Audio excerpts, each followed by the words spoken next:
이공계생 왕이의 유튜브로 돈 벌기.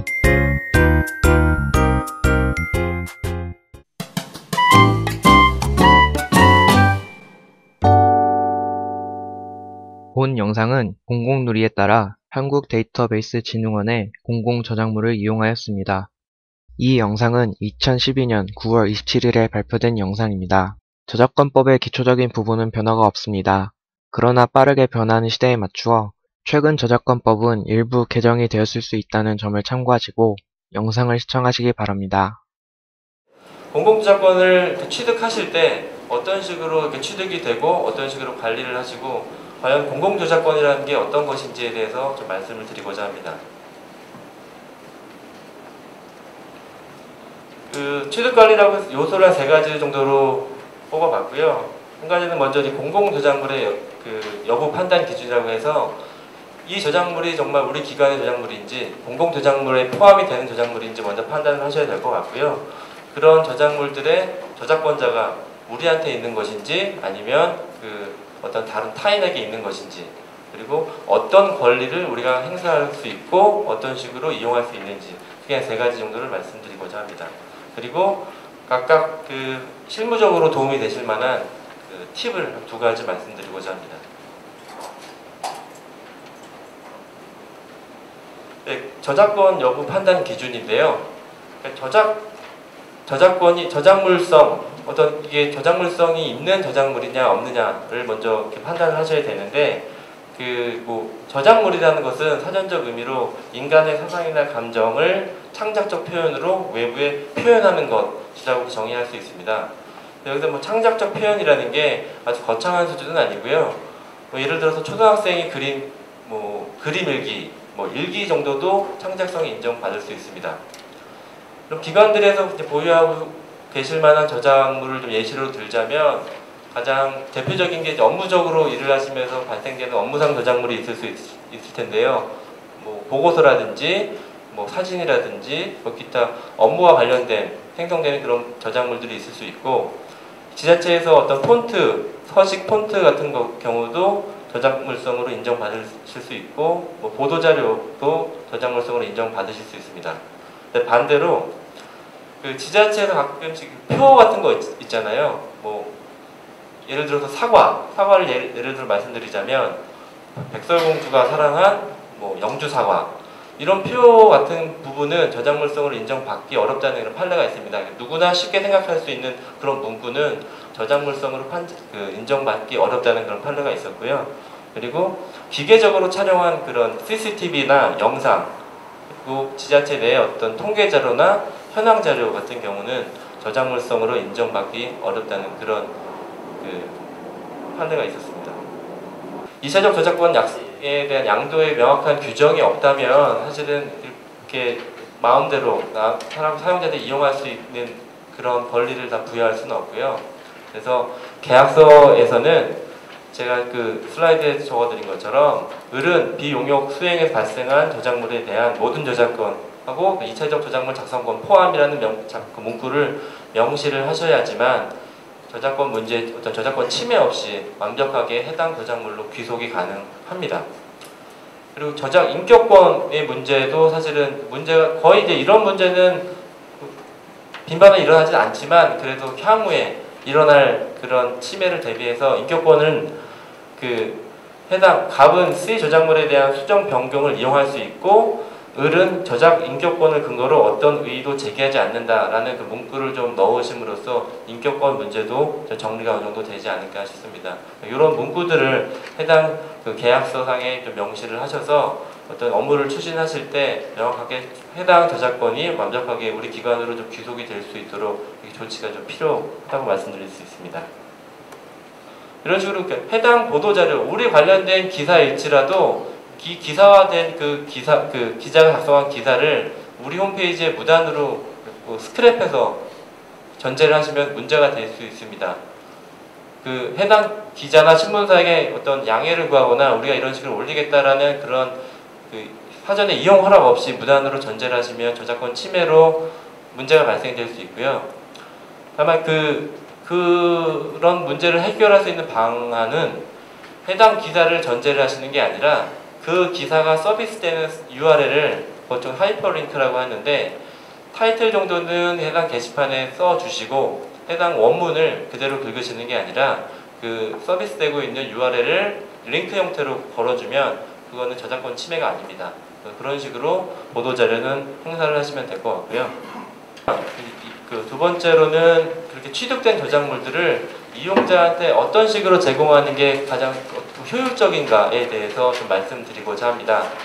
그러니까 이용자들한테 제공을 할 때 사실 홈페이지 상에서 많이 제공을 하고 계시는데 그 홈페이지에서 제공하는 저작물들의 이용 범위라든지 이거를 내가 상업적으로 이용해도 되는지 아니면 변경 가능한 것인지 이런 정책들이 좀 모호하게 되어 있습니다. 그러다 보니까 이용자들은 내가 이거 상업적으로 이용해도 되는지에 대해서 담당자들한테 개별적으로 연락을 취하거나 그런 번거로움이 있는데 그런 문제를 좀 해결할 수 있는 방안으로 이제 올해 정부에서 도입한 제도가 있습니다. 저작물을 이용 허락할 수 있는 방법은 공공저작물의 자유이용 허락이라는 그런 제도를 활용하시면 도움이 될 것 같고요. 다른 한 가지는 공공저작권 신탁관리 제도를 이용하시면 도움이 되지 않을까 생각이 듭니다.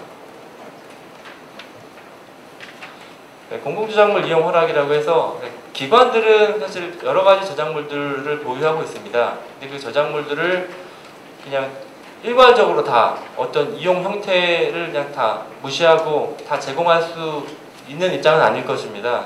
해당 지자체가 많은 예산을 투입해서 구축한 그런 그 DB들이 있습니다. 이런 것들은 사실은 특수 목적, 특히 상업적 목적으로 활용될 수 있는 저작물이기 때문에 어떤 관리 그리고 상업적 이용 시 일정한 대가를 좀 받고 이용 허락해 줄 필요가 있습니다. 그래서 도입된 게 공공저작권 신탁관리 제도입니다. 사실 기관들의 저작물을 이용하실 경우는 그 매번 내가 이용한 저작물에 대해서 건건히 해당 담당자한테 이용 허락을 받아야 됩니다. 그 홈페이지 상에 있는 저작물이라 할지라도 어떤 이용 목적에 따라서 내가 이용해도 되는지 안 되는지 다 이렇게 물어봐야 되는데 현실적으로 그게 불가능합니다. 한 명의 담당자가 수천 명의 이용자를 담당할 수도 없고요. 그 매번 건건히 그 저작물에 대해서 판단을 이거 내가 상업적 이용을 해도 되는 건지 안 된다고 할 수도 있는 건지 변경하라고 해야 되는 건지 이런 구분이 좀 모호한데요. 공공저작물 자유이용 허락 표시 제도라는 것은 기관이 정해져 있는 그런 이용 조건에 따라서 자유롭게 이용 가능하다는 그런 제도입니다. 그래서 자유이용 허락이라고 해서 말 그대로 프리유즈는 아니고요. 기관에서 이 저작물은 상업적으로 이용하지 마라 혹은 변경하지 마라 혹은 다 이용해도 된다 이런 조건이 있습니다. 이런 조건을 해당 저작물에 표시함으로써 이용자는 그 조건에 따라서 이용할 수 있고 해당 기관은 별도의 어떤 그 판단 없이 자유롭게 이용하실 수 있는 그런 제도라고 말씀드릴 수 있습니다. 이용 조건이 세 가지의 이용 조건이 있고요. 이 조건이 네 가지 유형으로 조합이 돼서 이렇게 표현이 됩니다. 그러니까 출처 표시, 상업적 금지, 변경 금지 세 가지 조건으로 이제 구성이 되고요. 그러니까 1유형 출처 표시인데요. 출처 표시의 의미는 우리 저작물들에 대한 출처 표시, 그러니까 이용자가 예를 들어서 뭐 그 광주시에 어떤 보고서가 있을 경우 그걸 인용을 했다면 이 저작물은 광주시의 저작물이다만 밝힌다면 그 저작물을 상업적으로 이용하던 변경을 하던 아무런 그 제한 없이 자유롭게 이용 가능하다는 그런 유형의 의미고요. 제도에 가장 부합되는 유형이라고 말씀드릴 수 있습니다. 두 번째 유형은 출처 표시는 기본적으로 디폴트로 들어가고요. 두 번째가 상업적 이용 금지 조건입니다. 해당 저작물들을 우리가 민간에서 이용 허락할 때 우리 기관의 저작물인지 표시를 하고 다만 이걸 변경해도 좋은데 상업적으로는 이용하지 마라. 어떻게 보면은 이 부분이 상당히 좀 중요한 부분인데요. 이런 조건이 없다면 해당 이용자들은 내가 상업적으로 너희가 뭐 이용하지 말아라는 그 표시를 해놓은 적이 없기 때문에 무단으로 이용했을 경우에 기관에서는 왜 무단으로 이용했냐라고 반박했을 때 너희가 따로 그렇다고 뭐 이용하지 말라고 했냐. 물론 기본적으로 침해는 맞지만 그런 분쟁의 소지가 있습니다. 그런 걸 좀 명확하기 위해서는 우리 저작물들 중에서 뭐 출처 표시로 그냥 자유롭게 이용할 수 있는 저작물이 있는 반면에 이 저작물에 대해서는 상업적으로 이용하지 마라 라는 조건을 달 수도 있습니다. 이런 식으로 저작물 유형에 따라서 다양하게 그 조건을 좀 제시할 수 있고요. 3유형은 반대로 출처 표시의 변경 금지 조건입니다. 어떤 예를 들어서 데이터가 있는데 우리 기관에서 조사한 그런 데이터이기 때문에 그 데이터에 대한 내용은 변경 없이 꼭 이용을 해야 된다. 다만 상업적으로 이용하던 비상업적으로 이용하던 중요한 게 아니지만 그걸 가지고 민간 사업자가 해당 데이터를 뽑아서 어떤 책자를 만들었을 경우에 그걸 유료로 팔아도 상관은 없다만 해당 데이터에 대한 변경은 있으면 안 된다라는 조건으로 3유형을 좀 제시할 수 있고요. 마지막 4유형입니다. 약간 좀 소극적인 유형이긴 한데요. 출처 표시하고 상업적 이용 금지하고 변경 금지. 지금 어떻게 보면 많은 기관들이 저작권 정책이라고 홈페이지에 선언되어 있는 유형입니다. 그래서 이 저작물들을 이용할 경우에는 특히 이게 상업적 이용 금지가 있기 때문에 학술적 목적이라든지 개인 목적으로는 자유롭게 이용 가능하다라는 그런 의미를 담고 있고요. 지금 저희가 제도 초기다 보니까 해당 기관들이 이런 공공들을 도입하시다 보면서 행여나 발생될 문제를 좀 인식을 하고 계셔서 좀 4유형을 많이 좀 붙이고 계시긴 하는데 이게 좀 제도가 일반화되고 보편화되면 여러 가지 유형이 좀 다양하게 나오지 않을까 이렇게 생각을 하고 있습니다. 이 공공누리 사이트는 일반인이 가입하는 사이트는 아니고요. 해당 공공기관 혹은 지자체, 산하기관 관련자 분들만 가입하실 수 있고 저희가 승인 절차에 의해서 가입이 되십니다.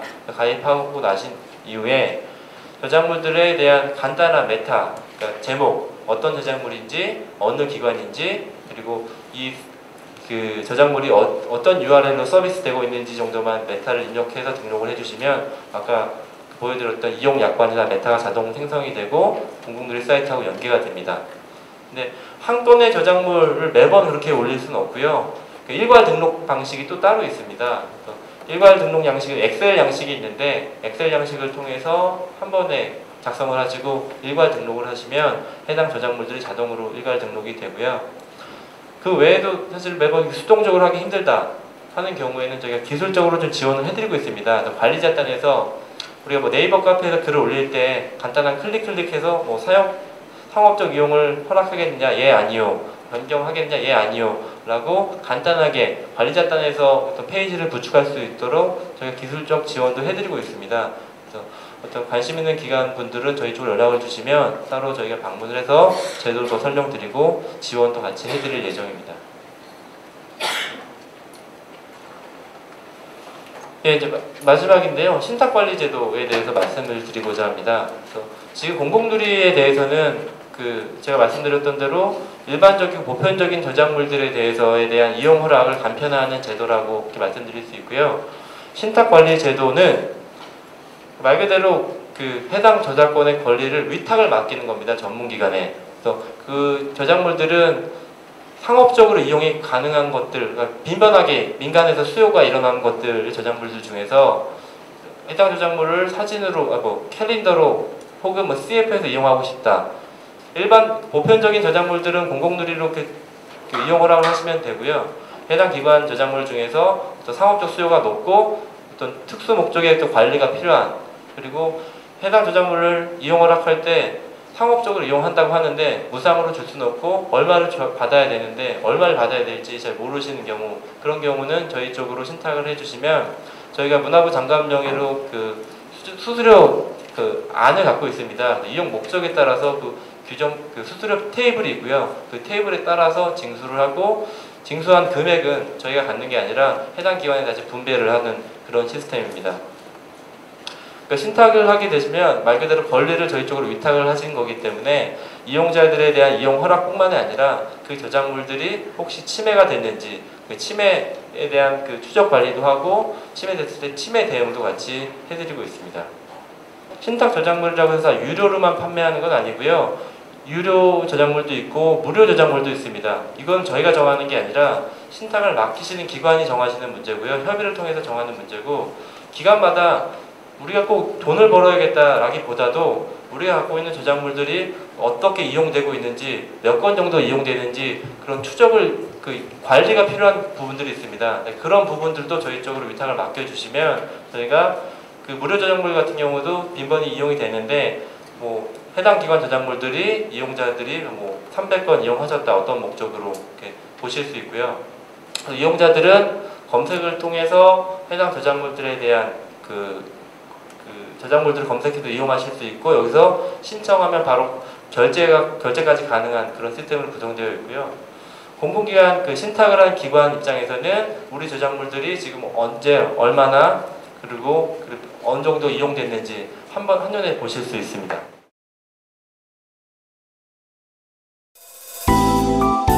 더 많은 정보나 새로 업로드된 영상을 받아보시려면 구독 버튼을 눌러주세요. 감사합니다.